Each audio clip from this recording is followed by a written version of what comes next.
What happens when a man reaches the safest point of his life and disappears within hours? There was no accident, no scandal, no warning signs. At the height of his success, Dan Blocker had what most actors never achieve: stability, respect, a role so deeply loved it felt permanent. That is precisely what makes the ending so disturbing. Everything suggested that life would simply go on as it always had. It didn't. What followed was sudden, devastating, and strangely quiet. A routine surgery, a brief sense of relief. Then, within hours, Dan Blocker was gone at just 43 years old. No dramatic farewell, no heroic last stand, just absence. For millions of viewers, he was Hoss Cartwright, the gentle giant of Bonanza, a man defined not by violence but by kindness. Hoss was not the fastest gun or the cleverest mind. He was the moral center, the character people trusted. Children admired him. Parents believed in him. He felt real in a way television characters rarely do. But the man behind Hoss was far more complex. Dan Blocker was a highly educated former schoolteacher, a Korean War veteran who despised guns, a deeply principled man who valued privacy over fame. He never wanted to be a celebrity. Acting was a job. Family was the point. After his death, the story could have gone in a familiar Hollywood direction. Interviews, headlines, a public narrative shaped by grief. Instead, his wife, Dolphia Parker, chose silence. She refused to participate in the spectacle. She stepped away, protected her children, and allowed the world to remember Dan Blocker without explanation or embellishment. And that choice, quiet, firm, and unwavering, turned their final chapter into one of Hollywood's most overlooked tragedies. This is not the story of a scandal. It is the story of a man who survived war, rejected fame, chose gentleness, and disappeared at the moment everything seemed secure. Long before America knew him as Hoss Cartwright, Dan Blocker entered the world already larger than life. He was born on the 10th of December, 1928, in Bowie County, Texas, weighing an astonishing 14 pounds, a size so unusual that it still stands as the largest recorded birth in the county's history. From the moment he arrived, Dan Blocker was a story people could not help but tell. Not because he demanded attention, but because his physical presence made anonymity impossible. Size, in his case, was never something he could set aside. His parents, Ora Shack Blocker and Mary Arizona Blocker, did not raise him in comfort. Like countless American families, they were devastated by the Great Depression. After losing nearly everything, they moved to the small farming town of O'Donnell, Texas, a place with barely 800 residents, surrounded by wide-open ranch land and long stretches of empty road. The family lived in rooms behind a grocery store his father managed to reopen with what little money remained. Dan helped however he could. He carried groceries to customers' cars, squeezed into narrow aisles not built for a boy growing faster than the world around him. His father often joked that Dan was so big he broke more things than he fixed, once laughing that he should probably pay people just to hire the boy. It was said lightly, but it revealed a deeper truth. Even as a child, Dan Blocker did not quite fit into the spaces designed for ordinary lives. In a town as small as O'Donnell, there was no such thing as privacy. Saturday nights became local events. When someone wanted to test their strength, they tested it against Dan Blocker. Neighbors would rope off part of Main Street, and the giant teenager would step forward to face anyone brave or reckless enough to challenge him. According to Dan himself, he never lost a fight. By his teenage years, he weighed around 275 pounds and understood exactly what his body was capable of. His confidence was not subtle.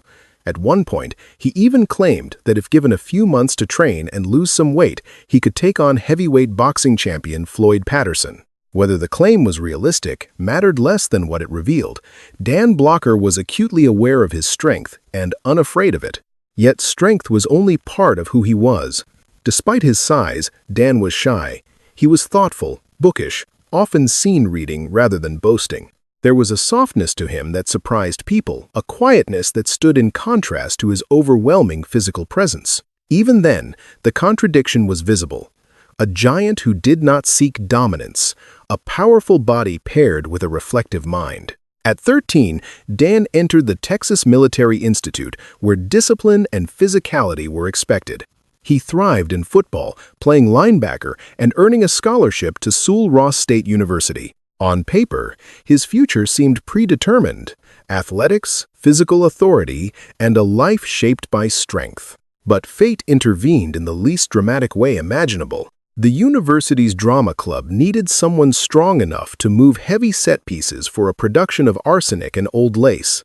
Dan fit the requirement perfectly. Then someone suggested he step into a small-role Teddy Brewster, the eccentric nephew who believed himself to be Theodore Roosevelt.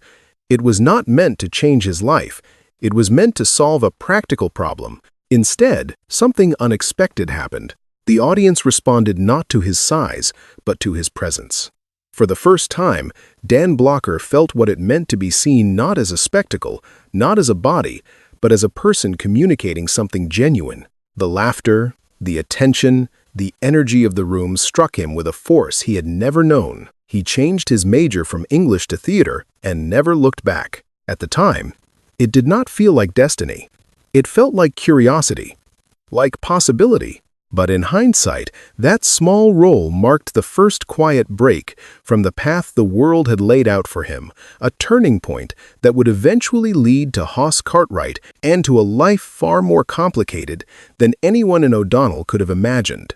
In 1950, just as Dan Blocker was beginning to imagine a future shaped by learning and theater, history intervened again. He was drafted into the United States Army and sent first to Fort Polk, Louisiana, for basic training. From there, he spent 9 months training in Sapporo, Japan, before being deployed to Korea. The path that had quietly opened on a college stage was abruptly replaced by one far harsher and unforgiving. Blocker served with Company F of the 179th Infantry Regiment, part of the 45th Infantry Division. His unit was stationed near the Jamestown line, close to Chawon, an area that today lies within North Korea.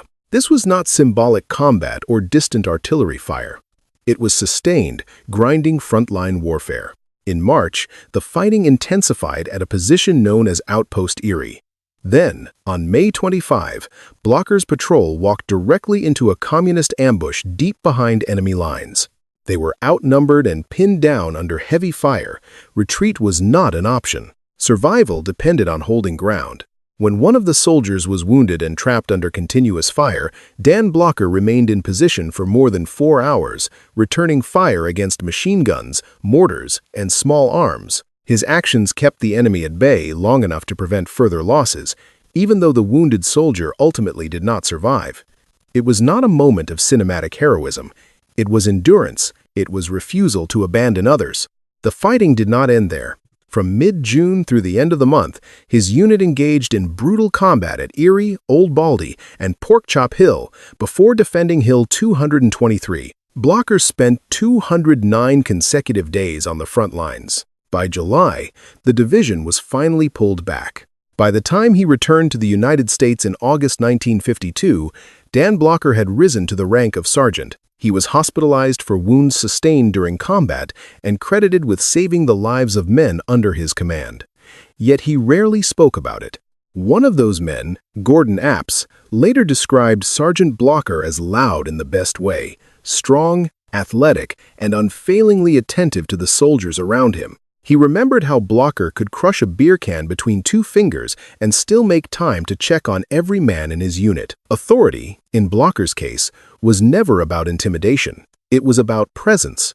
But war left a deeper mark than rank or commendation. One night in Korea, sitting on a mountain under the threat of enemy fire, Blocker experienced something that shattered any illusion of invincibility he had ever held. In that moment, he understood how completely powerless a human being becomes when another person holds a weapon. The realization stayed with him for the rest of his life. Before the war, Dan Blocker enjoyed hunting. After the war, he rejected guns entirely. He owned none. He would not allow his sons to hunt. He openly despised firearms, even while portraying a gun-carrying cowboy on television. To him, violence was not romantic, and killing for sport made no sense. He once remarked that unless animals could be trained to shoot back, calling it sport was dishonest. This belief was not political posturing. It was personal. It was the moral line drawn by a man who had seen exactly what weapons do when they stop being props and become real. The contradiction was striking. On screen, Hoss Cartwright reached for his holster. Off-screen, Dan Blocker rejected violence as a solution to anything. The man who would become television's most beloved gentle giant had learned his gentleness the hardest way possible by surviving a place where it did not exist. In 1952, after returning from Korea, Dan Blocker made a decision that revealed far more about him than any future role ever would. That year, he married Dolphia Parker. There was no whirlwind romance, no Hollywood flourish. It was a grounded, deliberate choice made by a man who had seen how fragile life could be. With marriage came responsibility, and Dan embraced it fully. Rather than chasing uncertain opportunities, he returned to school and completed a master's degree in dramatic arts. As his family grew, so did his sense of duty. Dan and Dolphia welcomed 4 children, twin daughters Deborah Lee and Dana Lynn, followed by sons David and Dirk. Stability mattered now, fame did not. To support his family, Dan took a job teaching high school English and drama in Sonora, Texas. Later, he taught 6th grade in New Mexico. These were not stepping stones to stardom. They were practical decisions made by a father who believed work should serve life, not the other way around. He loved teaching. He loved being around children. He loved sharing language, literature, and performance without needing applause. Each move carried the family a little farther west. Texas became New Mexico. New Mexico edged toward California. None of it was dramatic. It was quiet momentum, the kind that only becomes visible in hindsight. When Dan finally relocated his family to California, it was not to chase fame. He enrolled at UCLA with the goal of earning a PhD in dramatic arts. Teaching remained his primary identity. Acting was still something he loved, but it was not yet the center of his life. That began to change for one simple reason: money. Television auditions offered supplemental income, and in California, westerns were everywhere. Dan's size and presence made him an obvious fit. He began booking small television roles, one after another, building experience without ambition. There was no grand plan, no hunger for celebrity. Acting was work. During this period, opportunity passed him by more than once. At one point, Stanley Kubrick attempted to cast him in Dr. Strangelove after Peter Sellers withdrew from the role of Major T.J. King Kong. Dan's agent declined the script, and the part eventually went to Slim Pickens. In retrospect, it would be labeled a missed chance. At the time, it barely registered. In 1957, Dan appeared in a Three Stooges short, Outer Space Jitters, playing a character known simply as the Goon, credited under the name Don Blocker. That same year, he appeared as a bartender on Sheriff of Cochise. Something shifted. Being back on set, inhabiting characters, working within stories rekindled something that teaching alone could not satisfy. Roles followed. He appeared on Gunsmoke, The Rifleman, Have Gun Will Travel, and Maverick, where his natural comedic timing began to surface. He was not chasing visibility, it was finding him anyway. In 1958, he appeared on Walt Disney's Zorro and landed a regular role on a short-lived series called Cimarron City. The show failed quickly. At the time, it likely felt like another dead end. In reality, it changed everything. Its cancellation freed Dan Blocker to accept the role that would define his life. When producer David Dortort cast him as Hoss Cartwright on Bonanza, Dan placed his doctoral studies on hold and committed fully not because of ambition, but because the role demanded it. He did not know it yet, but the quiet life he had carefully built, teacher, husband, father, was about to collide with something far larger than he had ever intended. When Dan Blocker accepted the role of Hoss Cartwright, nothing about the future felt secure. Bonanza did not arrive as a guaranteed success. In fact, it stepped onto television already standing on the edge of failure. The series struggled from the beginning. NBC placed Bonanza on Saturday night, directly opposite Perry Mason, one of the most dominant programs on television. Ratings were weak, and during its first season, the show failed to break into the top 30. Behind closed doors, cancellation was not a distant threat. Plans were actively being discussed to end the experiment after just 13 episodes. The risk was not only creative, but financial. Bonanza was filmed entirely in color from the start, a bold and expensive choice at a time when most television remained black and white. Each episode cost approximately $15,000 to produce, a staggering sum for network television. Executives in New York saw the show as costly, slow to catch on, and dangerously uncertain. For Dan Blocker, the stakes were personal. He had placed his doctoral studies on hold and committed himself fully to a role that might vanish almost overnight. There was no guarantee that Hoss Cartwright would exist beyond a handful of episodes. What saved Bonanza was persistence and one critical decision.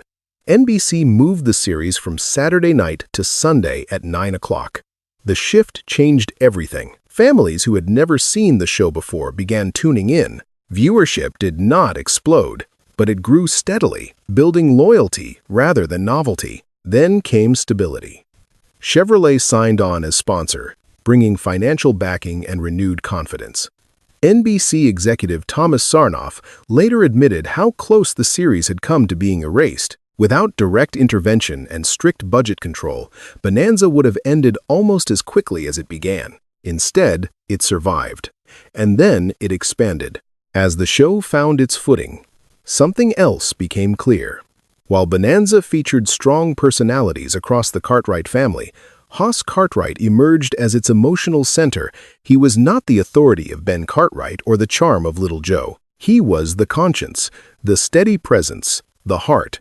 Audiences responded instinctively. Here was a man standing over 6 feet tall, weighing more than 300 pounds, who was not a brute or a bully. Hoss was gentle, awkward, loyal, and unguarded. He stumbled over his words. He made mistakes. He apologized easily. The nickname Hoss, a folksy twist on the word horse, captured the contradiction perfectly. Huge in size, tender at heart. What made the character unforgettable was how completely Dan Blocker disappeared into him. To millions of viewers, Hoss Cartwright did not feel like a role.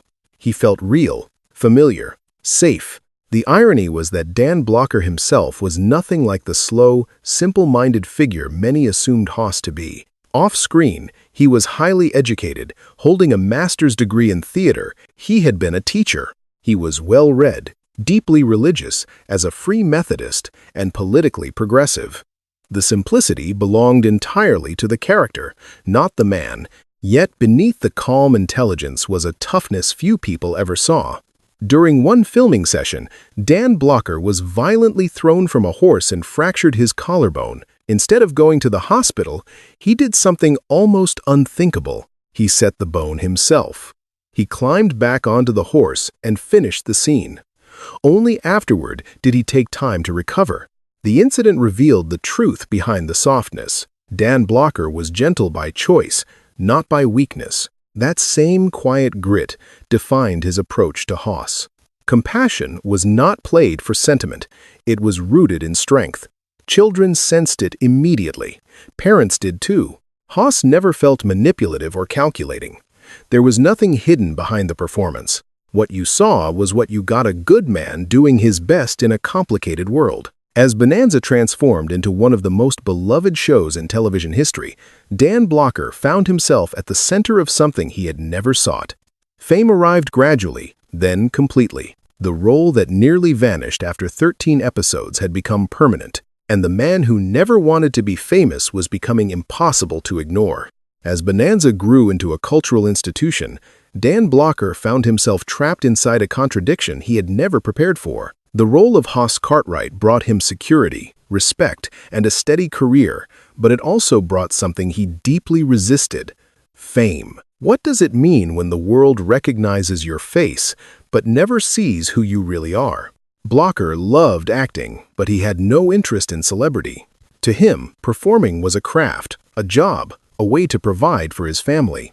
It was never meant to turn him into a public object. Yet, as Bonanza exploded in popularity, that separation disappeared. Strangers stopped him in public. Some grabbed his arm. Others hugged him without asking. Many meant well, but the constant physical closeness unsettled him. Dan Blocker valued privacy. He valued personal space, and once those things are taken, they are almost impossible to recover. The hardest part was not what fame did to him, but what it did to his family. Dan and his wife, Dolphia Parker, had 4 children, and he desperately wanted them to grow up feeling normal. Simple outings, an ice cream stop, a walk, a family errand, became public events. Conversations were interrupted. Quiet moments dissolved. Admiration followed them everywhere. How do you protect your children from a world that believes it owns a piece of you? At home, Dan was nothing like the towering figure audiences imagined. He was playful, silly, and deeply present. After long days on set, he would burst through the door, jokingly pushing past his sons just to reach their electric racetrack first. It was childish. It was ridiculous, and it was pure Dan Blocker. Beneath the massive frame was a man who never lost his sense of play, who understood that laughter mattered as much as responsibility. The Blocker household reflected that balance. Yes, there was a swimming pool. Yes, there were nice cars. Dolphia drove a Cadillac. Dan owned a Corvette Stingray. But there was no Hollywood excess, no marble statues, no obsession with status. It was a family home, built for living rather than display. Perhaps most telling was Dan's social circle. Instead of surrounding himself with industry power players, he stayed close to people who had known him long before fame, former teachers, old friends from Texas, people who remembered him as a quiet, thoughtful boy with a book always in his hands. Hollywood parties held no appeal. That world simply was not his. As the pressure of fame grew heavier, Dan Blocker made a decision that surprised many and confused others. He stepped away not from acting, but from Hollywood itself. Why would one of television's biggest stars choose to disappear at the height of his success? The idea did not come from money or business. It came from a magazine. Dan was an avid reader of National Geographic, and a feature on the lake regions of northern Italy and southern Switzerland captured his imagination. Page after page of mountains, water, and quiet towns stirred something deep inside him. Years later, when he and Dolphia traveled through Europe, visiting Lake Como, Lake Maggiore, and finally Lugano, that feeling returned. Lugano did not just feel beautiful, it felt right. By 1970, the decision was made. Dan Blocker moved his family to Lugano, Switzerland. The town offered what Hollywood never could: anonymity. In southern Switzerland, Bonanza aired only in German, and few people watched it. There, Dan Blocker was not Hoss Cartwright, he was simply Dan. What happens to a man when the world finally stops watching him? The children attended an American school. They learned new languages. Europe became their backyard. Dan still honored his commitments in the United States, returning to film Bonanza when required, then going back to Switzerland whenever he could. The move was not an escape, it was preservation. Rumors followed, as they always do. Some claimed it was about taxes or secret deals. Dan dismissed them quietly. Bonanza had already made him a millionaire. Living overseas actually cost him more. Money was never the point, peace was. In Lugano, Dan Blocker could sit in a cafe without interruption. He could walk the streets without being grabbed. He could be a husband to Dolphia, a father to his children, and a private man again. While millions still saw him every week as a towering cowboy on the Ponderosa, the man himself was choosing a different identity. Not as a star, not as an icon, but as a man who wanted a real life. In 1972, Dan Blocker returned to the United States to begin work on what would become the final season of Bonanza. From the outside, nothing seemed unusual. The show was still a success. His career was secure. His family was settled in Switzerland. Life, at least on paper, appeared balanced. But something was wrong. Those around him noticed it first. Dan seemed weaker than usual. He was unusually tired, drained in a way that felt unfamiliar. The man who had once appeared indestructible no longer carried the same energy. Concerned, he went to the hospital for evaluation. Doctors determined that his gallbladder needed to be removed. It was considered routine. A cholecystectomy was and remains one of the most common surgical procedures in the United States. Millions undergo it every year. There was no warning sign that suggested danger, no sense that anything catastrophic lay ahead. How could something so ordinary become fatal? Dan Blocker had survived far worse. He had endured combat in Korea. He had been wounded. He had lived under machine gun fire and mortar explosions. Compared to that, surgery felt manageable. The procedure itself appeared to go smoothly. Afterward, Dan believed the pain that had troubled him for years was finally gone. For the first time in a long while, he felt relief. He was sent home to recover, optimistic about returning to work and finishing the season. Hours later, everything changed. Dan suddenly became dizzy. He complained of severe pain. Alarmed, his wife, Dolphia Parker, rushed him back to the hospital. He never came back out. Later that day, Dan Blocker died from a pulmonary embolism. A blood clot had traveled to his lungs, blocking a major artery. The death was sudden, silent, and devastating. There was no long decline, no final farewell. How does a man who feels permanent vanish in a single afternoon? Dan Blocker was 43 years old. The shock rippled outward instantly. Dolphia lost her husband. 4 children lost their father. The cast of Bonanza lost a brother. Michael Landon and Lorne Greene were shattered. Millions of viewers around the world struggled to comprehend how someone who felt so solid, so dependable, could simply disappear. The role of Hoss Cartwright had been built on steadiness, loyalty, and emotional safety. Now that presence was gone. After Dan's death, Dolphia Parker stood at a crossroads. She could have remained visible. She could have spoken publicly. She could have turned her husband's fame into a platform of her own. She chose none of it. Instead, Dolphia stepped away from the spotlight entirely. She focused on raising their children, protecting their privacy, and preserving Dan's memory with dignity. She never remarried. She never sought attention. She never attempted to control the narrative or correct public memory. Why would someone turn away from fame when it is handed to them so easily? Because peace mattered more. Dolphia's refusal to participate in the public story turned their final chapter into one of Hollywood's quietest tragedies. There were no dramatic interviews, no tell-all moments, just absence, silence, a deliberate withdrawal from a world that had already taken enough. Little is known about Dolphia's later years, and that was exactly how she wanted it. In time, she passed away quietly as well, leaving behind children and grandchildren who carried forward the values she and Dan had lived by. In the end, Dan Blocker did something rare. He created a character who felt timeless, not because of strength or bravado, but because of kindness. Hoss Cartwright was not a hero of violence. He was a symbol of decency in a rough world. And behind that symbol stood a man who understood suffering, rejected cruelty, and chose gentleness anyway. The awful ending was not loud. The tragedy was not public. It arrived softly, and it stayed that way. When Dan Blocker died, Bonanza did not simply lose an actor, it lost its emotional center. NBC faced an immediate problem. The series had already been renewed, contracts were in place, production schedules were set, but Hoss Cartwright could not be replaced. Dan Blocker was not just playing a role, he was the role. The network made a deliberate decision. Hoss would not be recast, he would not be written off casually. Instead, Bonanza acknowledged his absence in the only way that felt honest: silence and grief. The first episodes filmed after Blocker's death were heavy with restraint. His name was spoken carefully. His absence was felt in pauses, in glances, in the way other characters moved through scenes that once belonged to him. The Cartwright family continued, but the balance was broken. Michael Landon later admitted that the show was never the same again. The warmth shifted, the humor dimmed. What had once felt emotionally anchored now felt exposed. Ratings remained strong, but something essential was gone. Bonanza continued for one final season, carrying forward out of obligation more than momentum. In 1973, the series came to an end. There was no triumphant farewell, no sense of completion.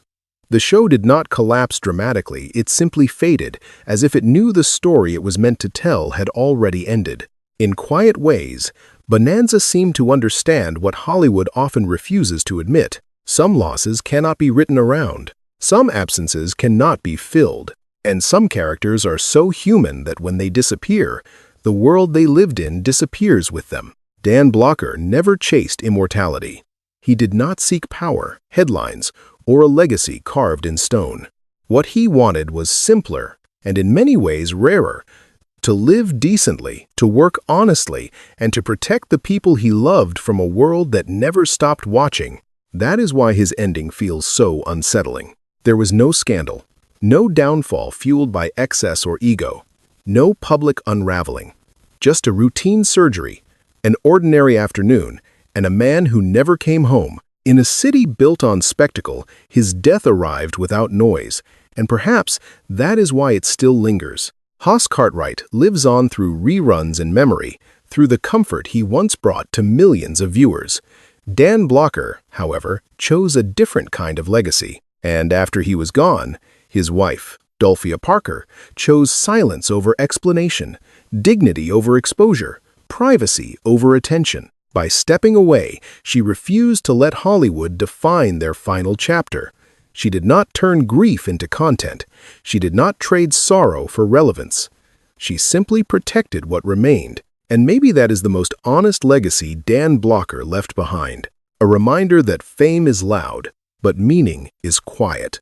That kindness does not need witnesses. And that some lives are remembered not because they demanded attention, but because they deserved it. If you enjoyed this story, feel free to share your thoughts in the comments. And if this kind of quiet, human storytelling matters to you, consider liking the video and subscribing for more stories that Hollywood never told out loud.